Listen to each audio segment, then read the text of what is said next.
Good morning. My name is Catherine, and this is Daniel. And we wanted to share Daniel's story today. So, Daniel is special needs. He just turned 6 years old in October. And he was born with a rare genetic disorder. It is called 8p inverted duplication and deletion. And I have the literature on that right here.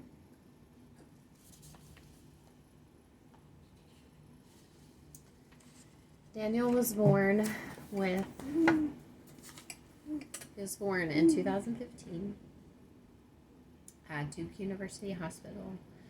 I was told at my 6-month checkup that he was going to have the part of his brain missing that connected the two hemispheres, the corpus callosum. So he has something called agenesis of the corpus callosum.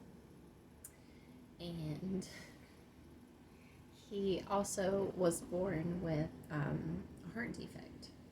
So he had to have open heart surgery when he was 1 week old at Duke Hospital.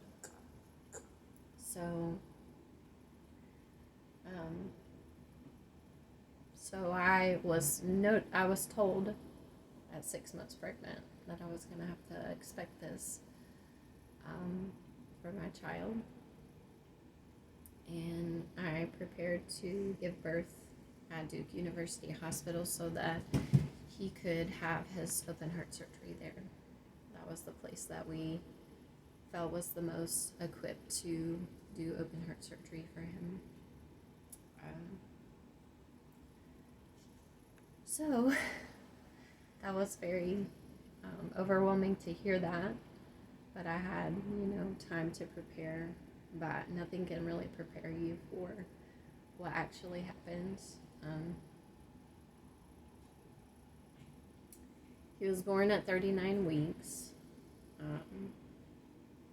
He was a normal weight, 7 pounds. I don't even remember, 7 pounds. Like 2 ounces, 7 pounds, 3 ounces, something like that. I had my first son at 39 weeks too, so it's pretty normal for me. He went home from the hospital on November 9th. So over a month later, after he was born, he got to come home. He had to have one of those NG feeding tubes, and I had to learn how to put it down his nose into his stomach, and I was not happy about that. But he had to get extra food in his body, so I had to learn how to do that, even though I didn't want to.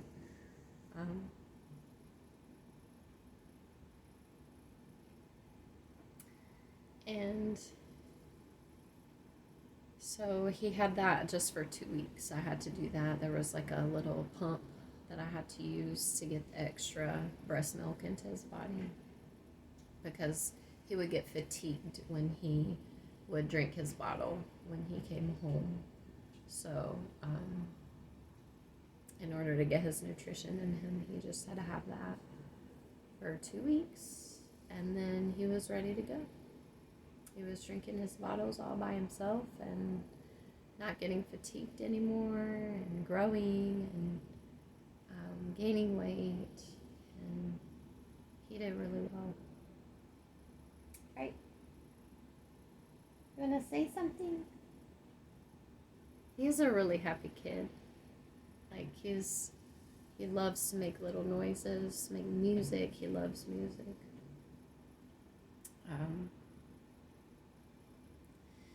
So, came home on November 9th, and on Thanksgiving,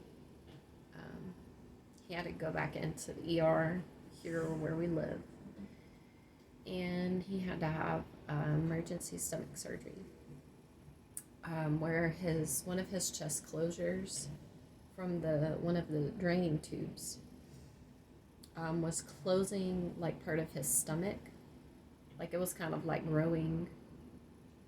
He was growing, but like the scar tissue, I guess, was making the stomach closed at one point, and he started throwing up bile because his stomach was kind of like closing off, and yeah, so we had to go in and have emergency surgery to get that just straightened out, and there were no further issues after that.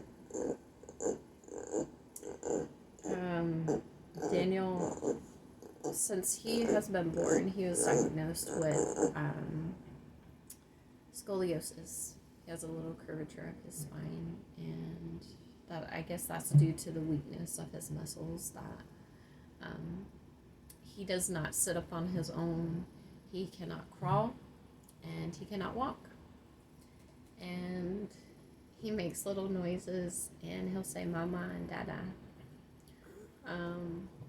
He shakes his head yes and no, as far as communication goes. And he loves to sing. Like, that's what you'll hear him doing the most at home, is singing. And we sing together every morning at breakfast. Like, if Adol starts singing, he starts, like, beating, drumming on his tray, because he's ready to go. He's ready to sing and make music. So, he also has been diagnosed with, when he was 2 years old, like after he got his vaccinations, he started having seizures.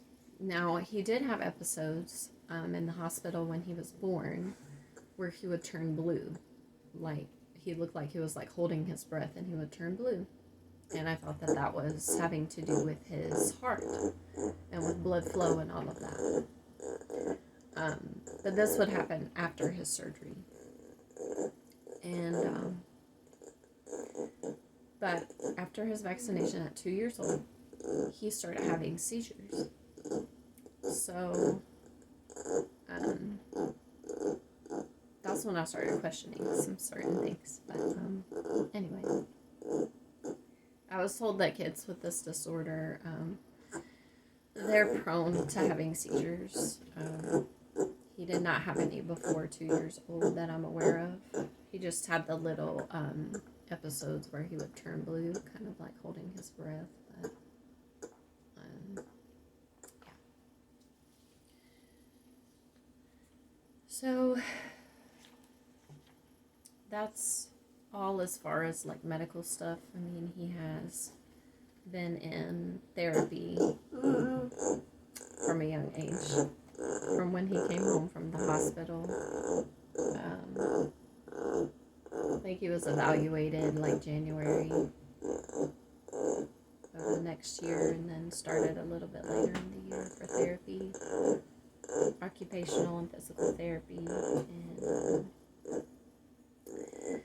just trying to get him, you know, to work muscles and do the things that the normal babies do on their own. He mostly likes to lay like supine on his back and roll around. That's how he moves. He just rolls. You'll see him roll from one end to the other. Like, he moves pretty quickly. But he does not like to be on his belly. He's always been uncomfortable on his belly and doing all of that, so he just kind of rolls. But, you want to say something? What you want to say? We're talking about you, your story. Yeah. You gonna sing something? Why don't you sing something? Yeah, sing a song. You can. This is your video.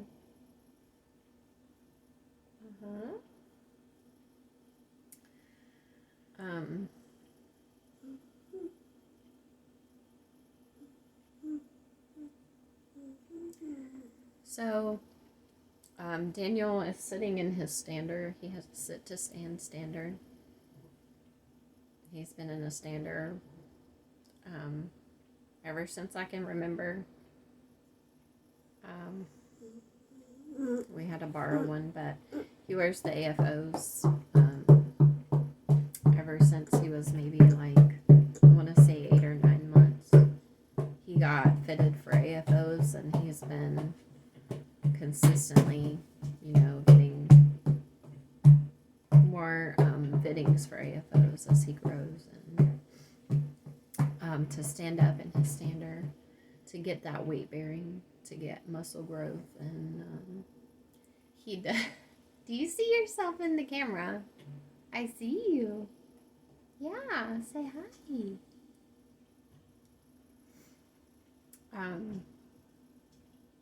To get more muscle growth, he does require a lot of stretching. It's funny because I was reading through this literature about his disorder, his genetic disorder, and it's funny how it works. Like,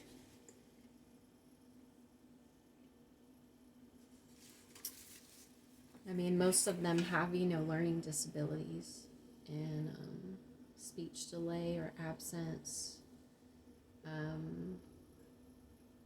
So they usually have like the high tone in the legs, like the lower body, and then the upper body is like weaker, the lower tone. And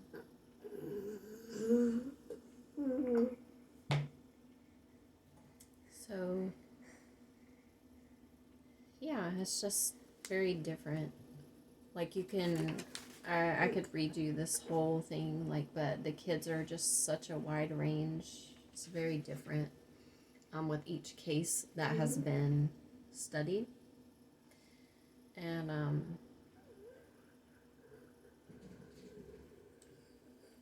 I think the oldest that a kid was studied to was like 16. And they all have to have help with feeding. That he does not feed himself. I have to feed him fork mash foods. He loves like Cheetos. He'll crunch. He likes to crunch on stuff. He eats like scrambled eggs. I mash up bananas. I mash up avocados. He eats a very organic diet, and I'm very happy about that. That's made me more aware of staying more healthy and on track with our whole family.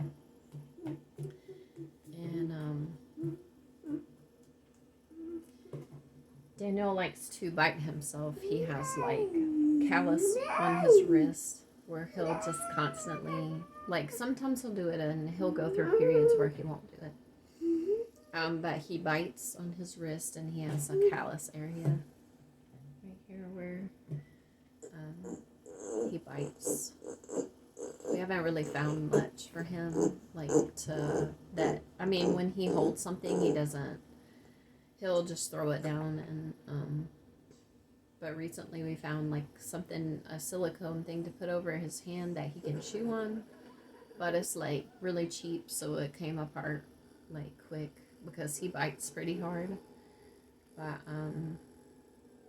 that's been a difficult thing, like, to find things for him to bite on other than himself. Like, yeah, he has like he likes the sensation of biting, and I guess because he doesn't do that a lot with his feeding, he chooses to bite himself. But yeah, what else can we tell them? What else? Yeah, you're a very happy boy. Yeah, you're very happy. Yes, sir, you are. And I think that is like the greatest thing, like, to be his mom, because he is very happy. Like, you know, his joy just like radiates from him. Yeah. And the fact that he likes to sing, I mean, he's happy and wants to sing. And,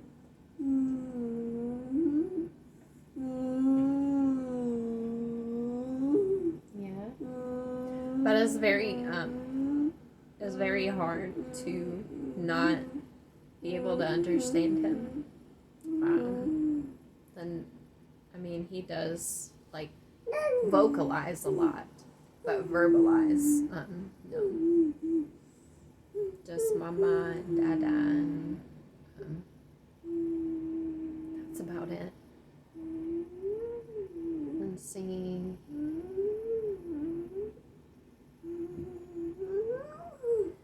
I always joke and say, like, I wish that there was something like, you know, this is part of the reason why I'm putting this video out there, is because, you know, I feel like there's a lot more resources out there to help him with more advanced things like the technology today. And if anybody has any resources that they would like to tell me about, that would be wonderful. That's part of the reason why I'm putting this out there. I think his story deserves to be shared. And just because he can't speak doesn't mean that it shouldn't be shared. I can share it for him. So, yeah. I always joke about, you know, there's a movie called Cloudy with a Chance of Meatballs. And the guy on there is an inventor. And he has a monkey. And he invents the monkey thought translator. And I always tell him, Daniel, I need that. I need that for you, because I need to know what you're thinking. Since you can't tell me, like, verbalize it. And that would be awesome if there was something like that. For people that couldn't talk, you know. But, let's see.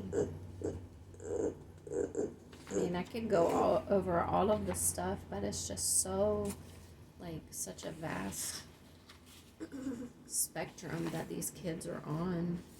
Like, you can't, like, say this is what's going to happen in his life, because of the so many different ranges of things that have gone on with the kids that were actually studied. And it's just hard because of such a small study group that they've done. Because this is a rare genetic disorder, so it's hard. It says it's hard to keep weight on them because of their limited ability to eat food, like for chewing. So, I mean, we have come across that. I mean, you can look at pictures of him when he's younger and he's fat and chunky. And as he's gotten longer and taller, he's gotten thinner, leaner. So it is a challenge to keep calories in him, but he does like to eat, so that's wonderful. And let's see.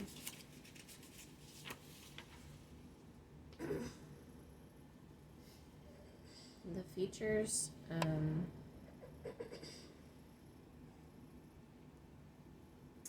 says they have unusual dental development or a high palate, but he doesn't really have like dental issues. I mean, he still has all his baby teeth and he's 6, and I've felt them and they don't feel like loose or anything.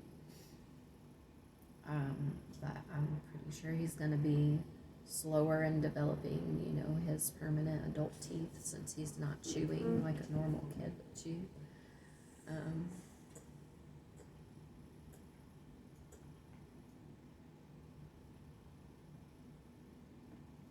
Yeah, I don't know. I mean, the dislocated hips are hips that dislocate easily. I can feel that when I hold him on my hip, that his hip will kind of be like click, click, click, like clicking around and stuff like that. So I have to be aware sometimes of that and how I'm holding him.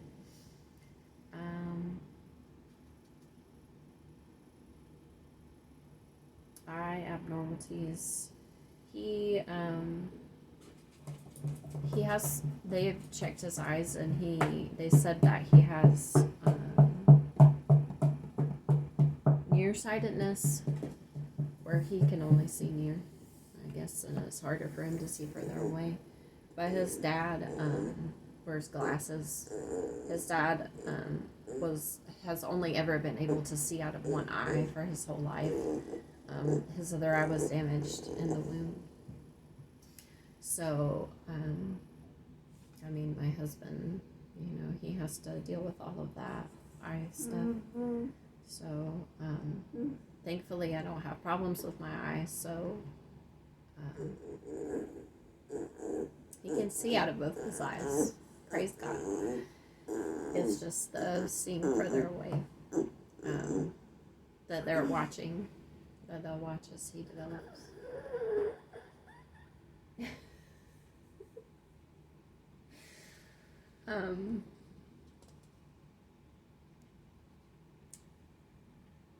So he does have to be stretched a lot. He likes to keep his legs bent when he's laying on his back.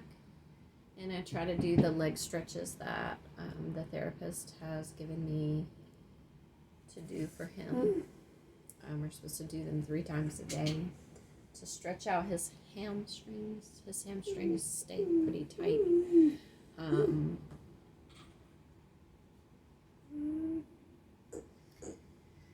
He is definitely active. I mean, he'll just get going, and you'll just be like, I'm getting out of the way.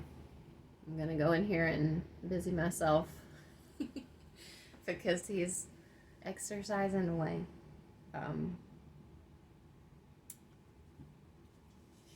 Yeah, he is a pretty awesome kid, And I wanted to, God put this on my heart to put his story out there. And I also wanted to reach out to see, if anybody has any resources that I don't know about. I mean, if there's any other things that I can be doing for him. I know about the peanut ball. We're going to get a peanut ball for him for stretching out his back and his sides and stuff like that. And he's got a stander. He does have a gait trainer, but he's always been very frustrated in the gait trainer. He just kind of sits there and rocks back and forth. When he first started with it, he would do his legs in a reciprocal motion, but it's not consistent, and he just wants to push with both feet, and then he doesn't want to bring them back up to keep going with both feet. So he just kind of sits there and he gets frustrated. So we don't really use the gait trainer that much because I want to use my time wisely when I have him in his AFOs to be getting that muscle strengthening. Daniel, are you gonna sing? Tell me. Sing something. Yeah, you can.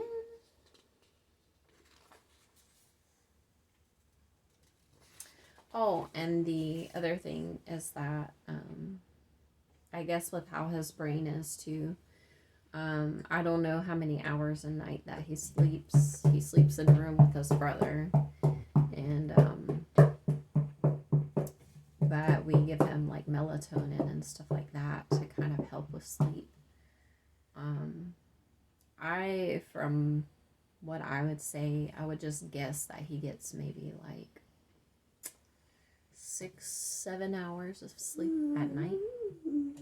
And kids, I know from my oldest son, he will sleep 9-10 hours easily just now, and he is 8 years old. So kids need sleep for proper growth and all of that, and that's been a little hard. But I think we've kind of got a good schedule down now for him for sleep. But certain things throw that off, you know, like any kind of thing that happens to throw sleep off. Like if we go somewhere late, come back late, or I don't know. It's just, you know, different things that don't really work well with his body schedule or whatever. That it's like if he wants to go to sleep, then he needs to go now to his bed. Specifically, he can't just like go to sleep anywhere. Like I mean, he'll go to sleep in the car, but that's only for like 5 minutes. But yeah. Let me bring this closer. Say hi. Look, Daniel. There you are. Say hi. Look at the camera. Do you see Daniel? Look at Daniel. There he is.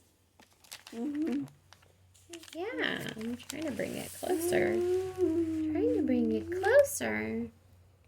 Yeah. Can you tell me? Can you tell me something? There he is. There's Daniel. I have you on a video. Yeah. I told you we were going to make a video about Daniel. Yeah. Why you say no?